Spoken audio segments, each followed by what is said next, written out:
इस वीडियो में हमने विपश्यना विशोधन विन्यास की पुस्तक राहुल माता का पठन किया है। इस वीडियो को बनाने का मुख्य उद्देश्य इस धम्म कथा को ज़्यादा से ज़्यादा लोगों तक पहुंचाना और उनके कल्याण में सहायक होना है। गृह त्याग। राजकुमार सिद्धार्थ राजमहल के विलास कक्ष में मौन बैठा था। देर रात तक नृत्य गान करती हुई सभी नर्तकियां थककर वहीं अस्त व्यस्त वस्त्रों में सो गईं। उनकी घृणित नग्न अवस्थाएं देखकर उसके मन में क्षोभ और जुगुप्सा जागी। राजकुमार ने गृह त्यागने का निर्णय किया। उसी दिन पत्नी यशोधरा ने पुत्र राहुल को जन्म दिया। सेवक ने आकर राजकुमार सिद्धार्थ को पुत्र जन्म की सूचना दी। समाचार सुन सिद्धार्थ का शरीर स्नेह से पुलकायमान हो गया। भावाकुल हो उसने सोचा, पुत्र के पैदा होने पर इतनी आसक्ति, इतना प्रेम उत्पन्न हुआ है, भविष्य में यह बहुगुणित होता ही जाएगा। सिद्धार्थ ने कहा, राहु उत्पन्न हुआ, बंधन उत्पन्न हुआ। इससे तत्काल घर छोड़ने का निश्चय दृढ़ हुआ, परंतु सोचा कि जाने के पहले एक बार नवजात शिशु को देख लूं। शयन कक्ष के दरवाजे के पास जाकर उसने पर्दा हटाकर देखा कि यशोधरा और राहुल गहरी नींद में सोए हुए हैं। यशोधरा का हाथ राहुल के मस्तक पर रखा है, इसलिए राहुल का चेहरा पूरी तरह नहीं देख पाया। इसके लिए यशोधरा को जगाना उचित नहीं समझा। यशोधरा जागेगी तो शिशु जागेगा, शिशु जागेगा तो उसकी रोने की आवाज़ से पिता शुद्धोदन और मौसी महाप्रजापति जागेंगे, सेवक सेविकाएं जागेंगी, कोलाहल और कोहराम मच जाएगा।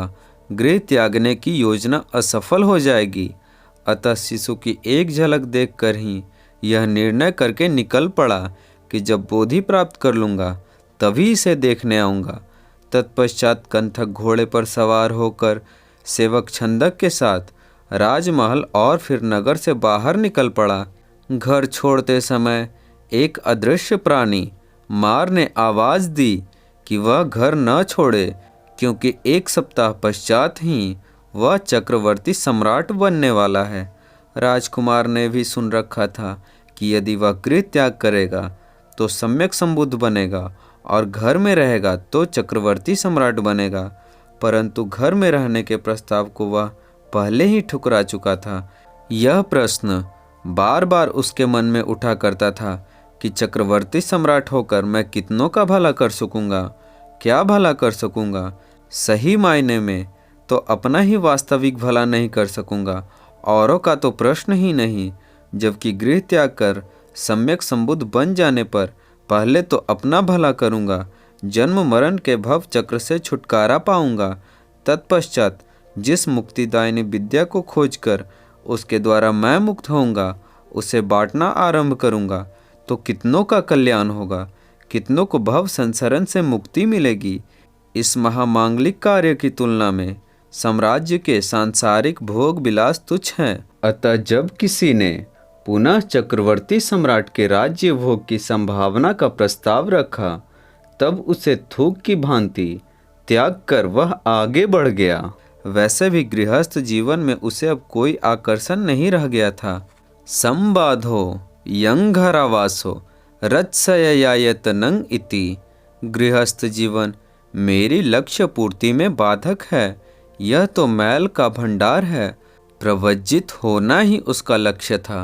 अतः शाक्य राज से दूर अनोमा नदी पार करके वह उसके परले तट पर ही रुका। राजकुमार सिद्धार्थ गौतम के बारे में यह मान्यता सत्य है कि जब वह राजमहल से नगर दर्शन के लिए निकला, तब एक रोगी, एक जराजीर्ण वृद्ध, एक मृत व्यक्ति और एक श्रमण को देखकर अत्यंत उद्विग्न हो उठा और उसके मन में इतना धर्म संवेग जागा कि उसने घर त्याग दिया। इस सच्चाई का यह अर्थ उचित नहीं लगता कि उसने ये चारों निमित्त पहली बार देखे। घर त्यागने के समय उसकी उम्र 29 वर्ष की थी। उस समय तक उसके पिता और मौसी महाप्रजापति की उम्र 80 वर्ष से अधिक हो गई थी। ऐसी अवस्था में राजकुमार ने घर में अपने पिता और मौसी को तो श्वेतकेशी वृद्धों के रूप में देखा ही, इस उम्र तक उनमें से कोई कभी बीमार भी हुआ ही होगा। ये ही क्यों, राजघराने का अथवा ननिहाल का कोई व्यक्ति भी कभी बीमार अवश्य पड़ा होगा, कोई अवश्य मरा होगा। अन्य नहीं तो भी शैशव अवस्था में अपनी जननी महामाया की मृत्यु के बारे में सुना ही होगा। इससे राजकुमार विचलित भी हुआ होगा। राजकुमार ने जब 4 निमित्त देखे तब वह जीवन में पहली बार नगर निरीक्षण के लिए नहीं गया था, पहले भी अनेक बार जा चुका था।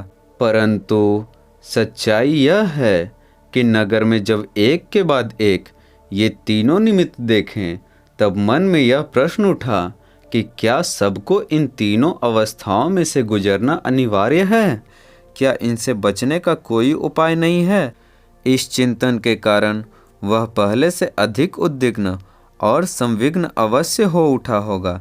संयोग से उसी समय उसने चौथे निमित्त के रूप में एक श्रमण को देखा। किसी श्रमण को देखना भी नितांत नया अनुभव नहीं माना जा सकता। भिक्षा के लिए राजमहल में आने वाले श्रमणों को उसने अवश्य ही देखा होगा, क्योंकि वह श्रमण परंपरा का राज परिवार था। श्रमणों को भिक्षा दान देना उनका सहज गृहस्थ धर्म था। लेकिन इस तीव्र संवेग की मन स्थिति में इस श्रमण से मिलने पर राजकुमार ने यह निश्चय किया कि जन्म मृत्यु के भव चक्र से छुटकारा पाने का उपाय स्वयं खोजना होगा।